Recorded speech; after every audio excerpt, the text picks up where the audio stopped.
जय हिंद। आप जुड़ चुके हैं ट्रिक्स ऑनलाइन क्लासेस में। किसमें? तो आप जुड़ चुके हैं प्यारे बंधु ट्रिक्स ऑनलाइन क्लासेस में। मैं आपको इस पे पढ़ाने वाले हैं गद्य खंड का पहला चैप्टर है जिसका नाम है बातचीत। जैसा कि आप लोग थंबनेल पर देख चुके हैं बातचीत। तो आपको याद रखिएगा प्यारे बंधु, बातचीत का यदि रचनाकार यानी कि क्या कहा जाए लेखक की बात करें, बातचीत के यदि रचनाकार जिसको लेखक कहिए उसका यदि बात करें तो देखिए हम एक बात बताते हैं। प्रायः महिलाएं कि जब देखिएगा 2 से 3 महिलाएं एक जगह एकत्र हो, 2 से 3 महिलाएं एक जगह एकत्र हो तो देखिएगा कुछ महिलाएं जो है बातचीत के दौरान भट शब्द का प्रयोग करते हैं। किस शब्द का? भट अहिनो न होते फलामा मैं, मतलब ऐसा करेगा, मतलब भट शब्द का प्रयोग करेगा। तो आपको याद रखिएगा बातचीत के यदि लेखक की बात करें तो आपको याद रखिएगा बालकृष्ण भट्ट है। कौन है? तो बातचीत के रचनाकार या लेखक की बात करें तो आपको याद रखिएगा बालकृष्ण भट्ट। क्या याद रखिएगा? तो बालकृष्ण आपको याद रखिएगा, बालकृष्ण भट्ट आपको याद रखिएगा, बालकृष्ण भट्ट आपको याद रखिएगा भट्ट। कौन शब्द का प्रयोग करता है? तो भट्ट शब्द का प्रयोग करता है। कौन? तो भट्ट। तो आपको याद रखिएगा बातचीत के रचनाकार पूछे या लेखक पूछे तो क्या बोलेगा? तो बालकृष्ण भट्ट। याद रहो प्यारे बंधु, बालकृष्ण भट्ट दीजिएगा। अब आपको एक बात को याद रखना है कि बालकृष्ण भट्ट का जो जन्म हुआ था, बालकृष्ण भट्ट का यदि जन्म की बात करें बंधुओं तो आपको याद रखिएगा उसका जन्म जो हुआ था कब? तो 23 जून आपको याद रखिएगा 23 जून 1884 में। कब? 1884 में। दिमाग में याद रखिएगा बालकृष्ण भट्ट का जो जन्म हुआ था 23 जून 1844। याद रखिए बालकृष्ण भट्ट का जन्म 23 जून 1884। बालकृष्ण भट्ट का जन्म 23 जून 1884। अब यदि वही मृत्यु पूछ दे कि मृत्यु कब हुआ था तो आपको याद रखिएगा बालकृष्ण भट्ट का जो मृत्यु हुआ था, देखिए कितनी सौभाग्य की बात है कि 23 जून 1844 से उसका जन्म हुआ और 20 जुलाई यानी कि 3 दिन पीछे 20 जुलाई में क्या हुआ आपको याद रखिएगा 20 जुलाई। जून में जन्म हुआ और जुलाई में मर गया, यानी 1914 ईस्वी में। 1914 ईस्वी में क्या हुआ? वो मर गया। 1914 में क्या हुआ? मर गया। तो आपको याद रखिएगा बालकृष्ण भट्ट का जन्म आपको याद रखिएगा 23 जून 1884। दिमाग में बैठा लीजिएगा। और मृत्यु जो है 20 जुलाई को हुआ था बंधु, गलत लिख दिए। 20 जुलाई 1914 आपको याद रखिएगा। तो हम फिर से आपको क्वेश्चन पूछ रहे हैं कि बालकृष्ण भट्ट का जन्म कब हुआ था? तो जन्म पूछ रहे हैं प्यारे बंधु आपसे। तो जन्म आपको याद रखिएगा 23 जून 1844 को। 1844 ये बात आपको याद रखिएगा। अब मृत्यु यही पूछ दे कि मृत्यु कब हुआ था तो आपको याद रखिएगा मृत्यु की यदि बात करें तो मृत्यु हुआ था 20 जुलाई को। याद रखिएगा 20 जुलाई 1914 में उनका मृत्यु हो गया। तो देखिए कितनी सौभाग्य की बात है कि जून और जुलाई दोनों मिल रहा है, ठीक है ना। तो ये बात को आपको यहाँ तक याद रखना है। ओके।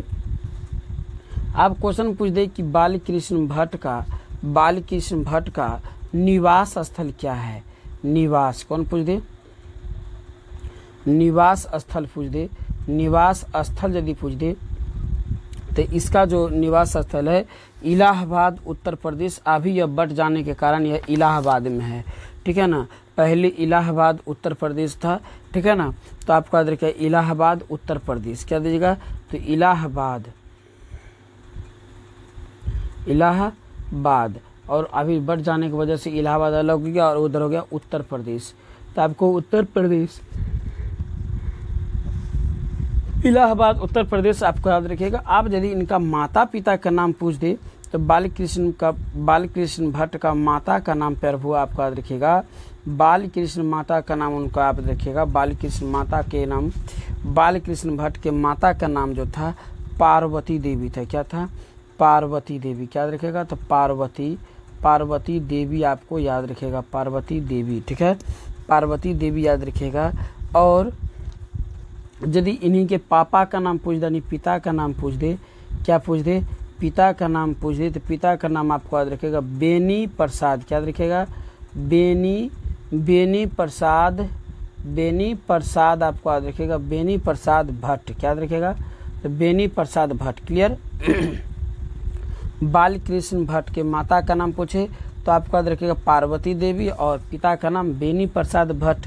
जन्म पूछ दे तो इलाहाबाद उत्तर प्रदेश। क्वेश्चन पदे मृत्यु तो 20, बोलिए 20 क्या था, जून तक जुलाई, तो 20 जुलाई क्या 1914, 20 जुलाई 1914 इसका मृत्यु हुआ। यदि जन्म पूछे तो देखिए 20 जुलाई 1914 को इसका मृत्यु हुआ था, और 23 जून 1844 से इसका जन्म हुआ था। ठीक है। अब कह दे कि यह किसका बातचीत, बालकृष्ण भट्ट जो है बातचीत, बालकृष्ण भट्ट का बातचीत, जो बालकृष्ण भट्ट किसके द्वारा लिखा गया है, तो बोलेगा बालकृष्ण भट्ट के द्वारा लिखा गया शीर्षक बातचीत है। क्या है, तो बातचीत आपको याद रखेगा। चलिए अब इनकी जो है नाटक, इसकी कुछ नाटक रहा है, जैसे कि पद्मावती, कर्ता जुमनी, वेनी संहार, ये सब इसका मुख्य रचना रहा है। ठीक है। अब यहाँ से ऑब्जेक्टिव क्वेश्चन आ रहा है, अब इसका ऑब्जेक्टिव क्वेश्चन आ रहा है प्यारे बंधु, और जिसका आंसर जानते हैं आप लोग जवाब दीजिएगा। तो आप देखते होंगे, कभी कभी देखते होंगे जब आप दो व्यक्ति आपस में किसी सौभाग्य से रास्ता में मिल जाते होंगे, दो व्यक्ति आपस में, तो आप देखते होंगे कितना आगे पीछे वर्तमान भविष्य भूत, अर्थात कहे तो तीनों बातों को याद करते होंगे, बीती हुई बातों को, वर्तमान की बातों का, आगे क्या करना उसके बारे में बात करते होंगे। और बात करते करते 2 से 3 घंटा बीत जाता है और बात समाप्त नहीं होता है। मतलब क्या है कि लंबा एकदम निबंध लिखा जाता है। यदि उस सब बातों को लिखा जाए तो एक लंबा क्या हो जाएगा, निबंध हो जाएगा, लंबा क्या हो जाएगा तो निबंध हो जाएगा। तो आपको याद रखिएगा बालकृष्ण भट्ट की रचना क्या है, बालकृष्ण भट्ट बातचीत क्या है, तो आपको याद रखिएगा बालकृष्ण भट्ट बातचीत क्या है, तो आपको याद रखिएगा ललित निबंध है, ललित निबंध है। ठीक है, ललित निबंध। ओके। अगले क्वेश्चन है प्यारे प्रभु, क्वेश्चन कह रहा है कि बातचीत निबंध के निबंधकार कौन है, बातचीत निबंध के निबंधकार कौन है। क्वेश्चन कह रहा है बातचीत निबंध के निबंधकार, तो हमने तुरंत बताया कि बातचीत के दौरान जो लोग भट्ट शब्द का प्रयोग करता होगा, क्या करता है बातचीत। और अब प्रायः देखते हैं कि बालक जो है कृष्ण अवस्था यानी कि बाल्य अवस्था में रहते हैं तो अक्सर बातचीत करते रहते हैं। तो ये माध्यम से भी आपको याद रखिएगा बातचीत निबंध है। बातचीत क्या है, तो निबंध है। कैसा निबंध है, तो ललित निबंध है। करा बातचीत निबंध के निबंधकार कौन है, तो निबंध लिखने वाले को निबंधकार कहते हैं, पत्र लिखने वाले को पत्रकार कहते हैं, कविता लिखने वाले को कवि कहते हैं। तो क्वेश्चन करा है कि बातचीत निबंध के निबंधकार कौन है, तो आपको याद रखिएगा बालकृष्ण भट्ट है। कौन है, तो बालकृष्ण भट्ट है। ओके, चलिए अगले क्वेश्चन को बढ़ते हैं। क्वेश्चन कह रहा है कि बातचीत शीर्षक निबंध के अनुसार जो कुछ मवाद या धुआं जमा रहता है। क्वेश्चन क्या कर रहा है कि बातचीत शीर्षक निबंध के अनुसार, बातचीत शीर्षक निबंध के अनुसार, बातचीत शीर्षक निबंध के अनुसार, बातचीत शीर्षक निबंध के अनुसार जो कुछ मवाद या धुआं जमा रहता है, जो कुछ मवाद या धुआं जमा रहता है वह भाप बनकर निकल पड़ता है। कैसे, कह रहा है कि जो बातचीत निबंध के अनुसार जो कुछ मवाद या धुआं जमा रहता है, मन में जो मवाद या जो धुआं बन रखा रहता है वो भाप बनकर निकल जाता है। कैसे, तो हमारी बातों को समझिए। कभी कभी देखते हैं कि आपके दिमाग में ज़्यादा टेंशन आ जाता है तो आप मोबाइल लेकर किसी से बातचीत करने लगते हैं और बातचीत करते तो लगता है वाह मन से कुछ निकला, कोई नई चीज़ को सुन लेते होंगे। आप जब आते होंगे तो आप किसी दो को पास बोल देते होंगे तो आपको लगता है कि मन में बहुत बड़ा एक टेंशन था निकल गया।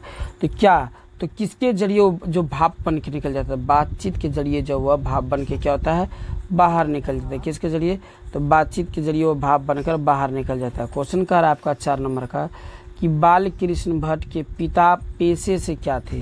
तो आपको हम बता दें कि बालकृष्ण भट्ट के पिता का नाम था बेनीपुरी। क्या नाम था, तो बेनी, आपको याद रखिएगा बालकृष्ण भट्ट के यदि पिता का नाम आता है बेनी प्रसाद भट्ट, बेनी प्रसाद भट्ट आपको याद रखिएगा, बेनी प्रसाद आपको याद रखिएगा भट्ट, बेनी प्रसाद भट्ट। बालकृष्ण पिता का नाम क्या था, तो बेनी प्रसाद भट्ट था। बेनी प्रसाद भट्ट जो पेशे से शिक्षक थे, पेशे मतलब रोजगार, पेशे मतलब क्या होता है रोजगार, जो पेशे से क्या थे तो शिक्षक थे। आपको याद रखिएगा तो बालकृष्ण भट्ट के पिता का नाम क्या था? तो बेनी प्रसाद भट्ट। और पेशे से क्या थे? तो शिक्षक। तो ऑप्शन नंबर ये हो जाएगा यहाँ पर सी हो जाएगा। ओके, पेशे से वे शिक्षक थे। अगला क्वेश्चन कर रहा है बालकृष्ण भट्ट किस काल के रचनाकार हैं? क्वेश्चन कर रहा है कि बालकृष्ण भट्ट किस काल के रचनाकार है? तो आपको देखिएगा बालकृष्ण भट्ट जो है बंधु, आपको भ से भट्ट हो गया, भ से भरतेंदु हो गया। आपको देखिएगा भ से भट्ट हो गया, भ से भरतेंदु हो गया। तो आपको देखिएगा बालकृष्ण भट्ट किस काल के रचनाकार थे? तो आपको देखिएगा बालकृष्ण भट्ट जो है भरतेंदु युग के रचनाकार थे। ओके, अगले क्वेश्चन कह रहा है प्यारे प्रभु, क्वेश्चन कह रहा है आपका कि बातचीत के जरिए भाप बनकर क्या बाहर निकल जाता है? बोलिए बंधुओं, बातचीत के जरिए भाप बनकर क्या बाहर निकल जाता है? तो आपको देखिएगा मन में जब कोई किसी प्रकार के टेंशन या किसी प्रकार के सोच रहता है, आप किसी के पास शेयर कर देते हैं, तो वो जो है एक मवाद रहता है, एक धुआं की तरह रहता है, जो भाप बन के क्या होता है? बाहर आ जाता है। जो भाप बन के क्या होता है? बाहर आ जाता है। ओके, अगले क्वेश्चन ध्यान से सुनिएगा प्रभु।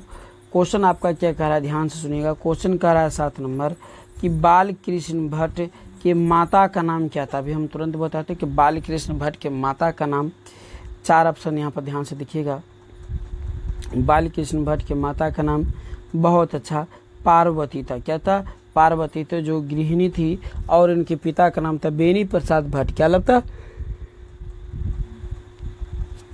बेनी प्रसाद भट्ट, जो पेशे से क्या थे? बोलिए, पेशे से क्या थे? तो शिक्षक थे। अगले क्वेश्चन कह रहा है बंधुओं, क्वेश्चन कह रहा है कि निबंधन क्या कह रहा है? निबंधन लेखक के दृष्टि से भरतेंदु युग कैसा था? भरतेंदु युग कैसा था? निबंधन लेखक के दृष्टि से भरतेंदु युग कैसा था? तो आपको याद रखिएगा भरतेंदु युग जो था उर्वर था। क्या था?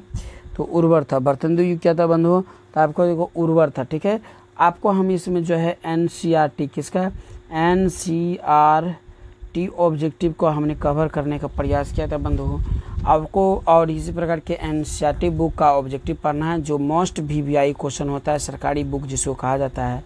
ठीक है ना, तो उससे ऐसे प्रकार को ऑब्जेक्टिव और क्लास पढ़ना है और ट्रिक्स माध्यम से आपको कुछ न कुछ समझना है। तो आप हमारे चैनल को सब्सक्राइब कर दीजिए और अपने प्यारे बंधु दोस्तों के पास शेयर कर दीजिए। मिलते हैं अगली क्लास, अगले वीडियो में। यहाँ तक के लिए सभी को जय हिंद, जय भारत।